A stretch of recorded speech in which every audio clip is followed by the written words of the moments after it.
If I didn't have my violin from school, I would probably, I don't know what I would do. Don't even jinx me with that. Music is, of course, a sanctuary for tens of thousands of kids in the LA Unified School District. But their instruments need constant care.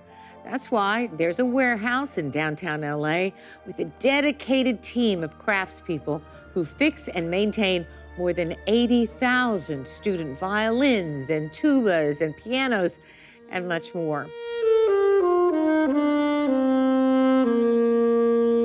It's the last music workshop of its kind in America, and it's profiled in a short documentary, The Last Repair Shop. Chris Bowers and Ben Proudfoot are the co-directors.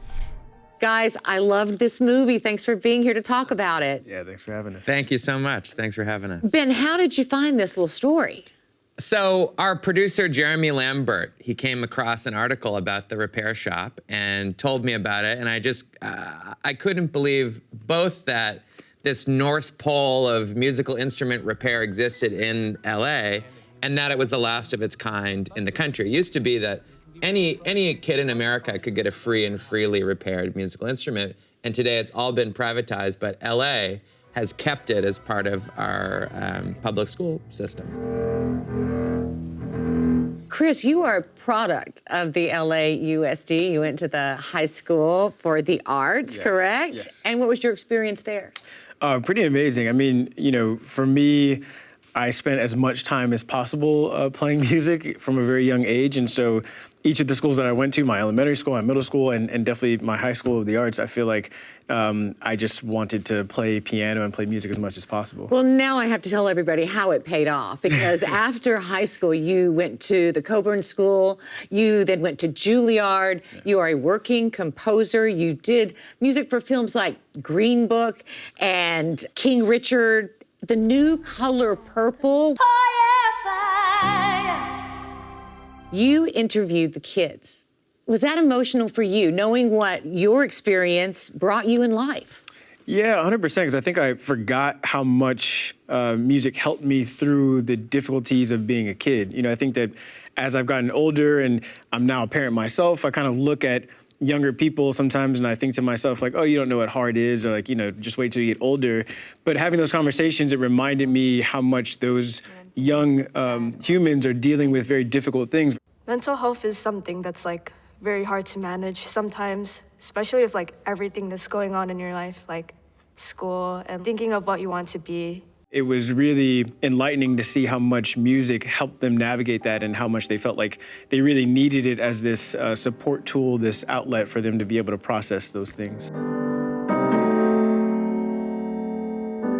Yeah, it's their safe space, right? And yeah. transformative. You, Ben, talked to the adults, and I want to say these are highly skilled craftspeople, but they also have these incredible personal backstories that are poignant and sometimes painful. Tell us about a few of them. Yeah, so the film profiles 4 craftspeople, one from each department. You get to meet Dana, who's the string technician, and he tells the story of coming out and what that meant. It was 1975. You have to remember that this was a different time. Being gay wasn't accepted. People were beaten in the street. People were bashed and killed. And the sort of inspiring ending of that story. Patty, who came here from Mexico as a single mother. I came to this country thinking, yes, this is the American dream. And when I didn't have food for my kids, I thought like, this is not an American dream. And found her way in the United States as a brass technician. Dwayne, who has this amazing story, adjacent to Hollywood. He was in a hillbilly band, opened for Elvis in his biggest show. It was 1975, New Year's Eve, at Pontiac Dome Stadium.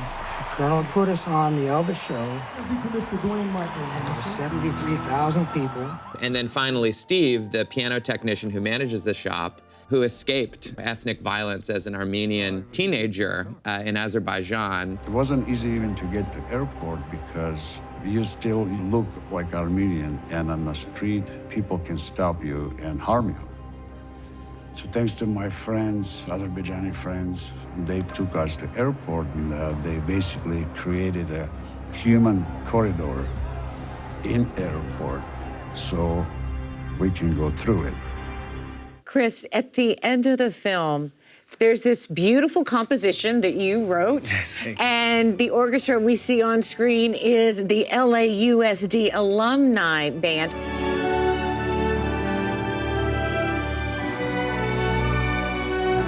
Of course, that's not real. You invented that. You put those people together, right? Yeah, it's something that Ben and I talked about pretty early on. We just imagined what it would be like to fill a room with as many alumni as possible. And what was so fascinating to me is that, you know, being a composer that's been writing scores in this city and in this industry for a while, not knowing that so many people that play on those scores happen to be from LA and happen to go to LAUSD schools.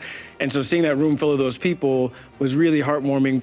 Well, we are hoping that you end up on the short list of doc shorts for the Academy Awards. Oscar campaigns going on. You're doing screenings around town. But you did already show it to the adults and children who were in it. What was their reaction? Oh, that, you know, for us, that's like the most nerve-wracking moment to show it to the people who are in the film, who have trusted us with their story. So they loved it. It's a moving experience. Chris, I need your thoughts. What do you hope people take away? I think, one, just recognizing how valuable it is for kids to have access to music, you know, music education. I think that it's always the first thing that's cut whenever there's funding and budget cuts for education. And at the same time, you know, it's very palpable how all of these humans that are in this story, adult and children alike, really relied on music to help them through the most difficult times of their lives.